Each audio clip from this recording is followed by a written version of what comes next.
menulis teks persuasi beberapa siswa masih kurang memuaskan. Yang kedua, berdasarkan hasil observasi, penelitian tentang materi teks persuasi belum pernah dilakukan. Dan yang ketiga, dalam kehidupan sehari-hari, teks persuasi sering ditemukan di surat kabar maupun media massa lainnya, sehingga sangat penting untuk menambah pengetahuan pembaca. Selanjutnya, adapun rumusan masalah dalam penelitian ini adalah yang pertama, bagaimanakah rata-rata keterampilan menulis teks persuasi siswa kelas eksperimen dengan penerapan metode pembelajaran mind map pada kelas 8 MTS Negeri 2 Pontianak. Yang kedua, bagaimanakah rata-rata keterampilan menulis teks persuasi siswa kelas 9 dengan penerapan metode pembelajaran konvensional pada kelas 8 MTS Negeri 2 Pontianak. Dan yang ketiga, apakah terdapat pengaruh yang signifikan rata-rata keterampilan menulis teks persuasi siswa kelas eksperimen dan kelas kontrol pada kelas 8 MTS Negeri 2 Pontianak.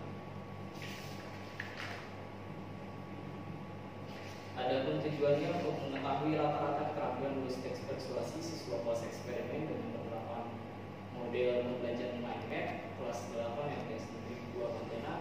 Selanjutnya, untuk mengetahui hasil rata-rata keterampilan menulis teks persuasi siswa kelas kontrol. Selanjutnya, mengetahui pengaruh yang signifikan rata-rata keterampilan menulis teks persuasi siswa kelas eksperimen dan kontrol pada kelas 8 MTS Negeri 2 Pontianak.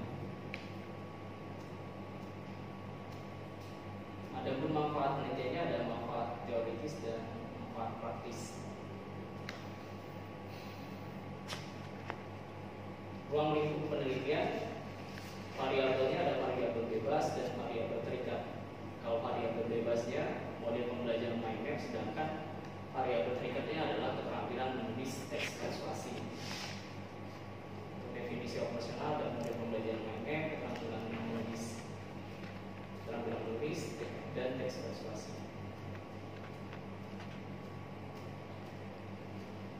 Dan ini untuk keduanya.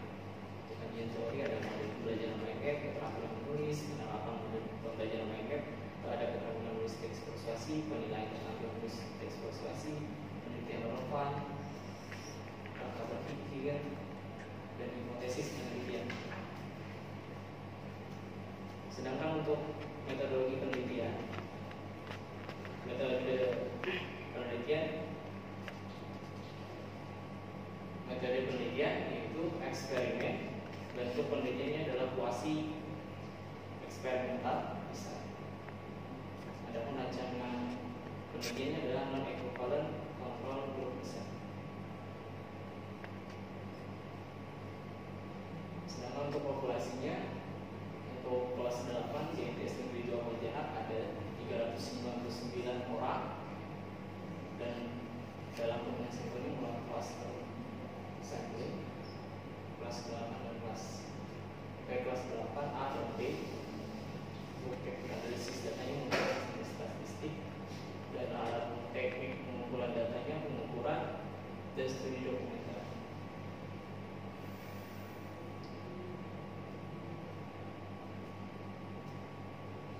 Sedangkan untuk di bab 4 untuk hasil dan pembahasan, untuk hasil pretest pertama, pas tentang hasil pretest keterampilan menulis teks persuasi, ada ragam data yang sudah saya kelompokkan. Ragam nilai tertinggi, nilai terendah, nilai tuntas, dan nilai tidak tuntas. Nilai tertinggi pada kelas eksperimen 83, untuk nilai terendahnya 50, untuk nilai tuntasnya 8 orang, dan nilai tidak tuntasnya 22. Selanjutnya untuk kelas kontrol sendiri, nilai tertingginya 84, nilai terendahnya 49, nilai tuntasnya ada 9 orang, dan nilai tidak tuntasnya 25 orang.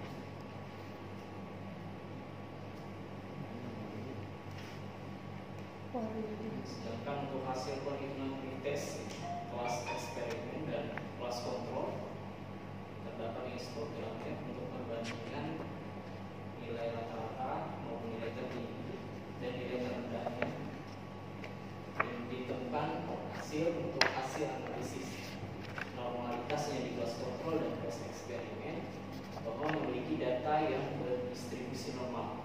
Dengan selanjutnya dilakukannya analisis homogenitas varians dengan hasil F hitungnya 1,13 lebih kecil daripada F tabelnya 1,80. Dan untuk kritis kelas eksperimen dan kelas kontrol dinyatakan homogen. Lanjut dari hasil analisis uji T diperoleh T hitungnya minus 2,5 lebih kecil daripada T tabelnya 1,998 dengan derajat alfanya 5%, dekanya 42, maka dinyatakan H0 diterima sedangkan HA ditolak, sehingga dapat disimpulkan bahwa tidak terdapat perbedaan signifikan terhadap keterampilan menulis teks persuasi siswa yang diterapkan tes di kelas kontrol maupun di kelas eksperimen sebelum diberi perlakuan.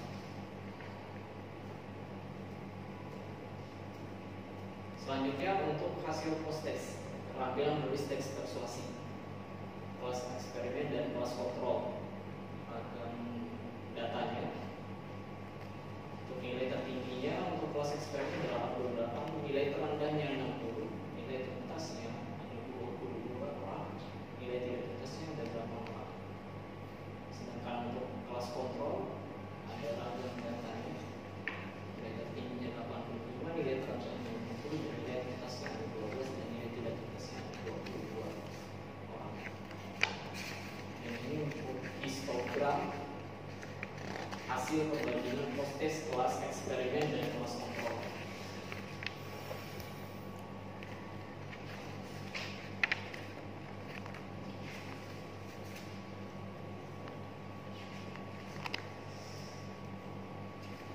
Dan ini untuk hasil post-test, hitungan post-test.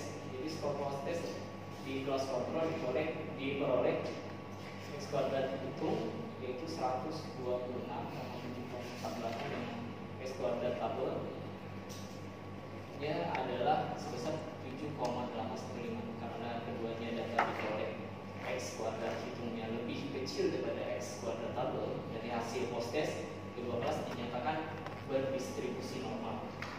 Sedangkan untuk uji normalitas skor post-test di kelas eksperimen diperoleh X kuadrat tabelnya X kuadrat hitungnya minus 94,513, sedangkan uji normalitasnya sehingga dilanjutkan dengan perhitungan homogenitas.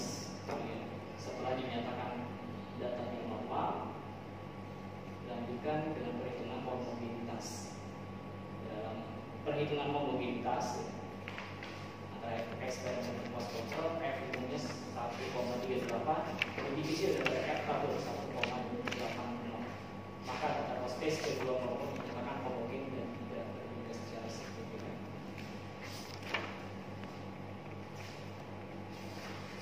Setelah dilakukan perhitungan hasil T tabel sebesar 1,998 karena T hitungnya lebih besar daripada T tabel, maka dinyatakan H0 ditolak sedangkan HA ditolak. Jadi kesimpulannya bahwa terdapat pengaruh model pembelajaran yang terhadap keterampilan menulis teks persuasi pada siswa kelas 8 MTS dan ujian. Dan untuk lebih melanjutkan lagi, dilakukannya perhitungan efek SARS. Jadi diperoleh sebesar 0,9 yang termasuk berapa slide? Ini saya tadi termasuk kriteria tinggi dan berdasarkan nilai efek SARS tersebut dapat disebutkan bahwa terdapat pengaruh model pembelajaran IMEC terhadap keterampilan menulis teks persuasi pada siswa kelas 8 MTS negeri 2.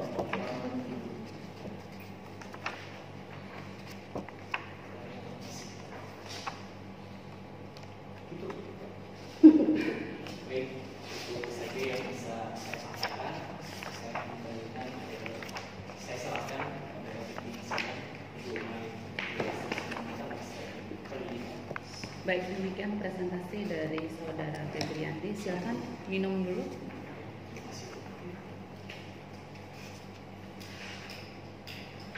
Sudaryanti Magister Pendidikan itu saya dapat. Intinya yang ibu tanyakan ini begini, siswanya disuruh datang atau tidak?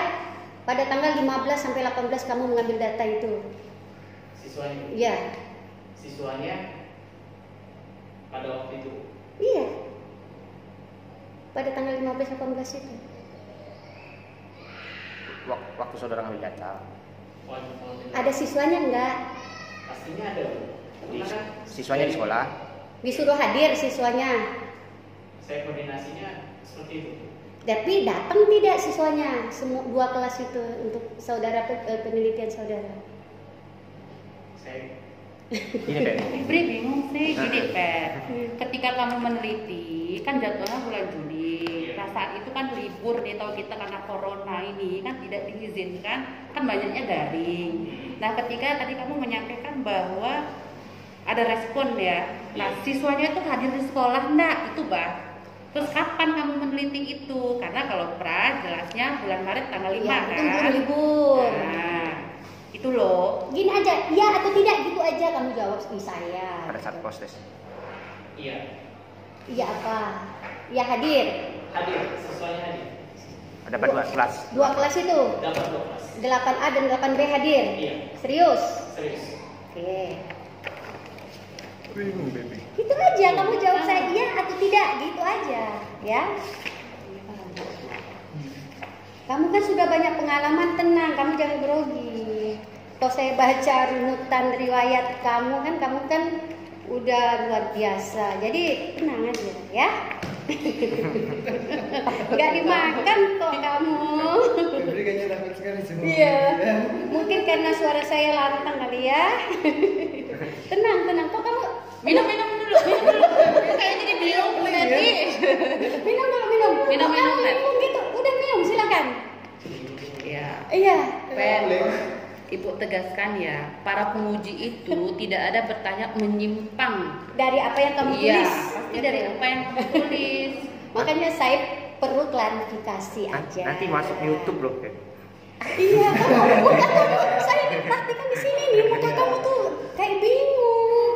Masa Febri yang seminggu ke 3 negara lalu ujian Iya. Iya, saya aja kalau Udah dengan se-Asia. saudara udah pergi kemana-mana ini saudara setelah saya baca, ya kan? Kok kamu mukanya seperti itu? Tenang. Saya tidak makan manusia kok, ya. Saya pernah duduk seperti kamu 3 kali di situ, ya. Tenang. Tenang ya. Nanti dilihat orang di YouTube. Oke, kita langsung aja lah, di bab 3 lagi ya. Karena saya baca di teori kamu, apa yang ada di teori ada di daftar pustaka, berarti saya tidak komen itu. Iya. Yang saya komen, yang kira-kira yang tidak saya paham, kira-kira yang tidak saya masuk ke nalar saya, itu yang saya tanyakan, ya.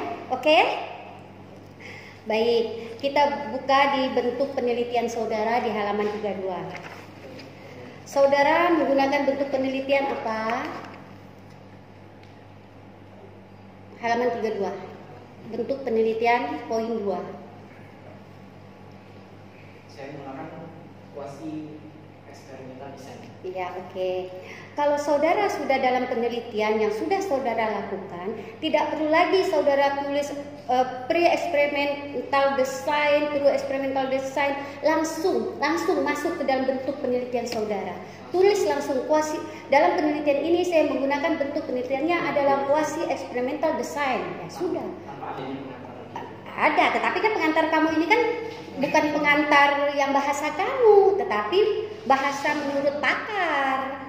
Ya, tapi tidak usah lagi kamu masukkan pre-experimental design, experimental factorial design, itu nggak usah. Tapi langsung aja masuk ke experimental design saudara. Bentuk saudara itu apa? Itu kan yang saudara laksanakan. Ya, seperti itu. Terus kata penulis, karena saudara sudah peneliti, berarti kata penulis itu kalian ke saudara hapus, ganti dengan kata peneliti. Ya, saya tahu kalau saudara ini ingin perfect sekali, sehingga ya nanti kita sampai perfect, karena akan lanjut ke perfectnya ini di bab kaji analisis data saudara yang saudara buat, saking perfectnya saudara. Tabel, histogram, Iya, diagram kan. luar biasa. Harusnya ada 1 ya Bu ya. 1 saja sehingga Terus di halaman 35, teknik sampling. Kamu saudara kan memakai cluster sampling. Langsung aja pakai cluster sampling. Jangan saudara buat teknik sampling lagi ini ya. Teknik saudara ini menggunakan sampelnya apa? Yaitu area atau cluster sampling. Langsung aja masuk ya. Sehingga tulisan saudara itu bermakna.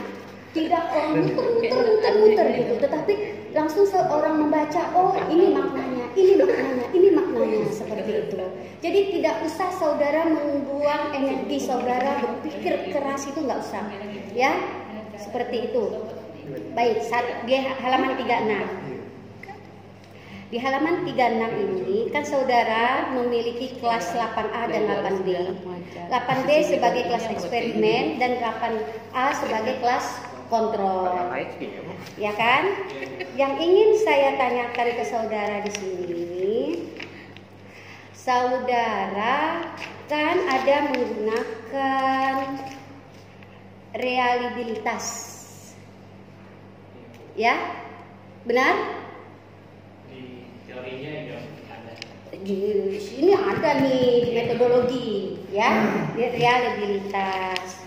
Jadi yang ingin saya tanyakan, kamu menggunakan diuji coba di kelas mana reliabilitas saudara? Uji coba. Iya, uji cobanya di kelas mana? Kalau untuk kelasnya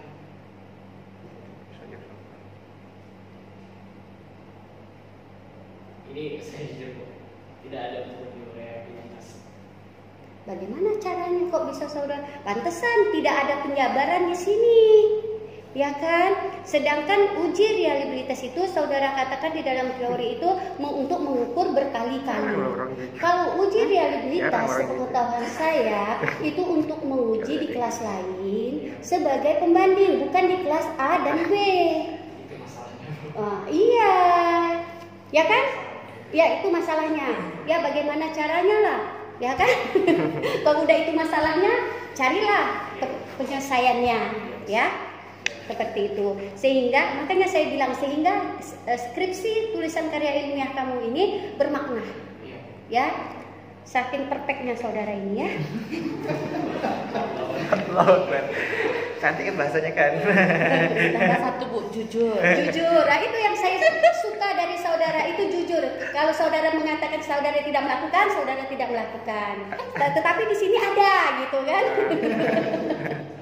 Muka kamu jangan seperti itu, Pak Tam. YouTube. Masuk YouTube. Senyum, Beb. Ya. Terus di sini di halaman 37. Saking perfectnya saudara sehingga saudara teledor di sini. Skripsi saudara buka halaman 37.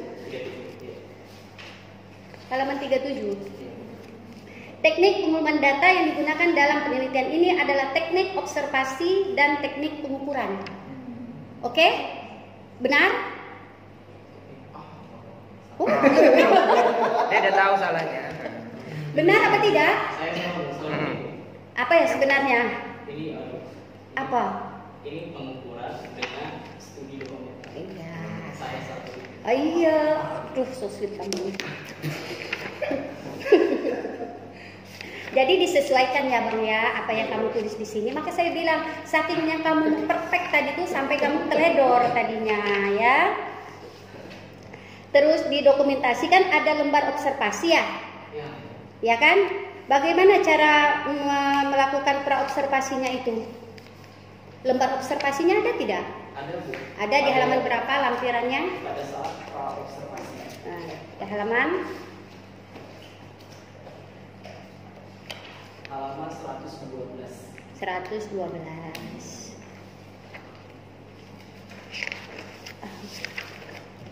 Ini praobservasi. Praobservasi. Ya. Daftar nilainya ada? Ada nilainya? Tidak. Untuk yang Pra, ya. tidak dicantumkan. Tidak dicantumkan, hilang. Kurang perfect berarti kamu. Tidak saya kasih kamu Mr. Perfect hari ini ya. Karena kamu kurang, ya. Pada saat yang bisa kemarin ada di Oh ya, oke. Baik. Baik di sini Abang Febriandi yang terhormat tersayang. Di sini kan kamu kan reliabilitas kamu ini kan di sini ada kriteria reliabilitas. Tetapi setelah saya baca, masuk kemana kriteria kamu ini? Reliabilitas kamu ini masuk ke kategori apa? Tidak saudara jelaskan.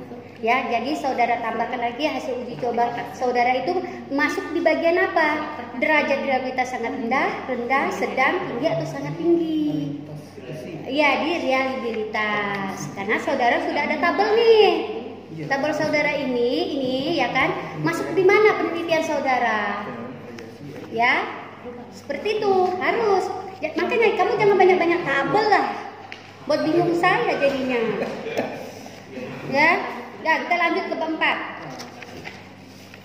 Yang bukannya ini pembimbingnya juga menyadari. Saking perfectnya kamu, Mr. Perfect ya. Tolong saudara pilihlah satu di antara distribusi teks saudara ini kan, histogram kan saudara pakai, atau frekuensi, ataukah pakai diagram ya. Pilihlah satu di antaranya. Iya, ya. Jangan kamu